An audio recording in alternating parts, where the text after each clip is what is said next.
The door creaked open like a confession I wasn't ready to hear, and there he was, Colton, my stepson, silhouetted against the flickering TV screen, a bottle of whiskey dangling from his fingers like a loaded gun. "You think you know me, Dad?" he spat, his voice raw and ragged, slicing through the humid July air of our Kentucky trailer like a switchblade. Before I could choke out a response, he hurled the bottle at the wall, shards exploding around us, and in that shatter, I saw the boy I'd raised fracture into something feral, something that mirrored the storm raging in my own chest. I'd never planned on this life. Grew up in the hollers of eastern Kentucky, where coal dust clung to your lungs like regret, and men like me learned early to bury their truths under layers of flannel and football cheers. I was 22 when I married Elena, Colton's mom, fresh out of the Marines with a Purple Heart and a secret that burned hotter than any IED in Fallujah. She was a firecracker. Red hair, laughed like a shotgun blast.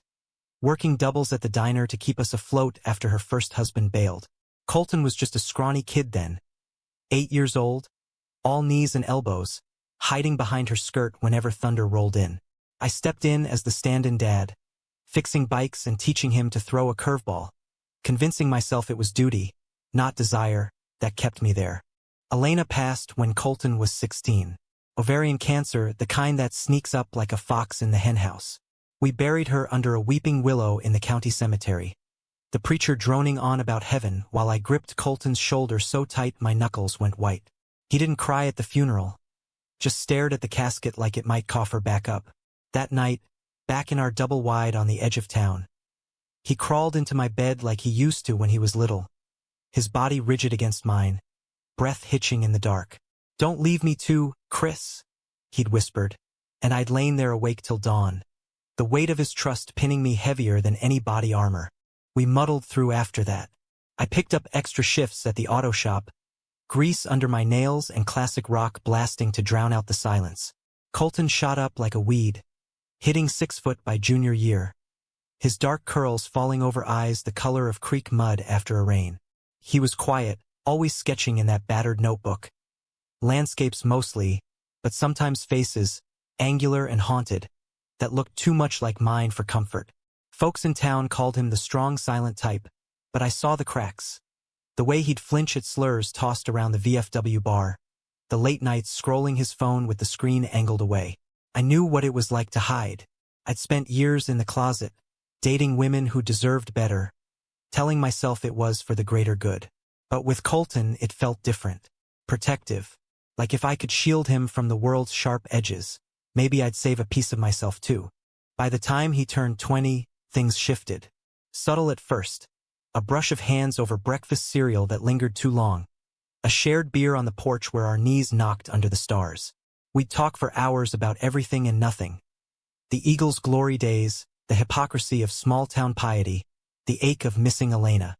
One humid August evening, after a bonfire down by the river where the locals got rowdy with cheap beer and bad jokes, Colton came home with a split lip from some redneck's elbow. I patched him up in the kitchen, hydrogen peroxide bubbling on the cut, my thumb tracing his jaw before I caught myself. "Who did this?" I growled, anger flaring like dry tinder. He met my eyes, unflinching. "Doesn't matter." They called me a name. The usual. His voice was steady, but his hand trembled on the table. I wanted to hunt them down, make them swallow their words, but instead, I pulled him into a hug, fierce, fatherly, or so I told myself. He clung back, face buried in my shoulder, and for a heartbeat, the world narrowed to the salt of his skin, the rapid thump of his heart against mine. "You're safe here, kid," I murmured. "Always." He pulled away first, cheeks flushed, muttering about needing air, and I let him go, pretending I didn't feel the pull like gravity. Fall brought football season, and Colton threw himself into it. Linebacker for the community college team, sack after sack earning him slaps on the back and invitations to keggers. I went to every game, hollering from the bleachers with a thermos of coffee. Proud as hell but uneasy too. The locker room talk, the hazing, it chewed at me.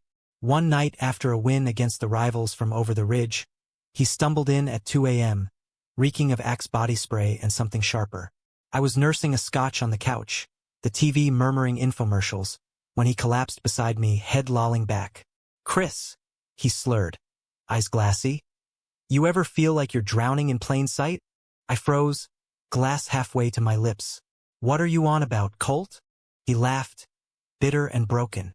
Nothing. Forget it. But he didn't move away. Instead, his hand found my knee, squeezing like he was anchoring himself. The air thickened, charged with unspoken storms. I should have pulled back, set the boundary like a good stepdad. But I didn't. I covered his hand with mine, thumb stroking the ridge of his knuckles. And we sat like that till the sun cracked the horizon. Two ships skirting collision in the fog. Winter hit hard that year, snow blanketing the hills like a shroud. Colton pulled away after that night, burying himself in practices and a string of dates with girls from his poli-sci class. Blondes with cheerleader smiles who hung on his arm at the diner. I told myself it was progress, that he was figuring it out the straight way, but jealousy gnawed at me like rust on an old Chevy. I'd catch him watching me sometimes, across the breakfast table or while I mowed the lawn, his gaze lingering with a hunger that mirrored my own. Dreams started plaguing me. Feverish flashes of his mouth on mine, his body arching under calloused hands, and I'd wake sweating, guilt twisting like barbed wire. The betrayal came in whispers at first. Town gossip, the kind that spreads faster than kudzu. Colton's name linked to some out-of-towner, a guy from the city with tattoos and a motorcycle, spotted at a dive bar over the border in Tennessee. I dismissed it as small-minded bullshit, but doubt festered. One Friday, after a double shift that left me bone-tired, I came home to find Colton gone.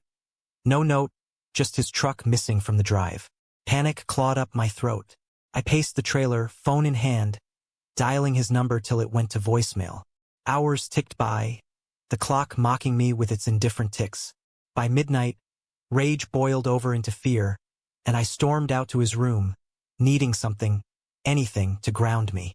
That's when it happened. I didn't knock. Habit from his teenage years, when I'd barge in with laundry or a supper's on. The door swung wide, and the sight hit me like a sucker punch. Colton, cross-legged on the floor amid a wreckage of clothes and crumpled sketches, his back to me, shoulders heaving. The room smelled of stale smoke and regret, posters of Springsteen and Kerouac peeling from the walls like shed skin. He whipped around, eyes bloodshot, a half-empty pack of Marlboros scattering like confetti. But it wasn't the cigarettes that stopped my heart. It was the Polaroids clutched in his fist, images of us. Candid shots from fishing trips, porch beers, that river bonfire where I'd slung an arm around his waist. And there, in the center, one I'd never seen. A blurry selfie of him kissing my cheek, my eyes closed in unwitting bliss. "Get out!" he snarled, scrambling to his feet. But his voice cracked, betraying the bluff. I stepped forward instead, door clicking shut behind me like a seal on our fate. "Colt, what the hell is this?" He thrust the photos at me, chest rising and falling like a bellows. This is me being a goddamn idiot, thinking I could outrun it. Thinking you'd never find out. His laugh was a sob, hands raking through his curls. "That guy from Tennessee? Yeah, I tried. Fucked around to prove I wasn't. But every time it's your face I see. Your hands. God. Chris. I've been in love with you since I was 17, and it's killing me." The words landed like shrapnel, tearing open wounds I'd bandaged for decades. Betrayal? It wasn't his, it was mine. For letting this grow unchecked. For the stolen glances and unvoiced wants that poisoned our air. I staggered back against the dresser, the edge biting into my hip, memories flooding. The way he'd lean into my hugs, the sketches I'd glimpsed of a man who looked achingly like me. "Colton?" I rasped, throat closing. "I'm your stepdad. We can't. Can we?" He closed the distance in 2 strides, desperation etching lines on his young face that no 22-year-old should bear. Rain lashed the window, thunder rumbling like divine disapproval. But he didn't stop, didn't hesitate. In a move that upended my world, he grabbed my shirt collar, yanking me forward, and crashed his lips to mine. Not tentative, not boyish. This was a man's kiss, fierce and fracturing, tasting of whiskey and salt and the sweet tang of forbidden fruit. I never saw it coming, that surge of heat, the way my hands betrayed me by fisting in his shirt, pulling him closer even as my brain screamed to push away. We broke apart gasping, foreheads pressed together, the room spinning like a derailment. "I can't lose you," he whispered, voice shattering. "Not like Mom. Not to this lie we're living." Tears stung my eyes, mine, his, indistinguishable in the dim light. The climax of it all crashed over us then. Years of suppressed longing, the isolation of our holler life where queerness was a sin whispered in pews, the raw humanity of two souls starved for truth. I cupped his face, thumbs brushing away the wet tracks. "You won't. But we gotta do this right, Colt. No more hiding. We'll talk to a counselor in Lexington. Find a group. Hell, we pack up and head west. California, where the air's easier to breathe." He nodded, collapsing against me, and we sank to the floor amid the debris, holding on like survivors after a flood. Dawn crept in, painting the mess in gold, and for the first time, I felt the weight lift. Not gone, but shared. It wasn't a fairy tale ending. We'd faced the town's side eyes, the legal tangles of family, the scars of betrayal we'd inflicted on each other. But in that wrecked room with my stepson, no, my love, curled against me, I glimpsed grace. Human, messy, American as apple pie and regret.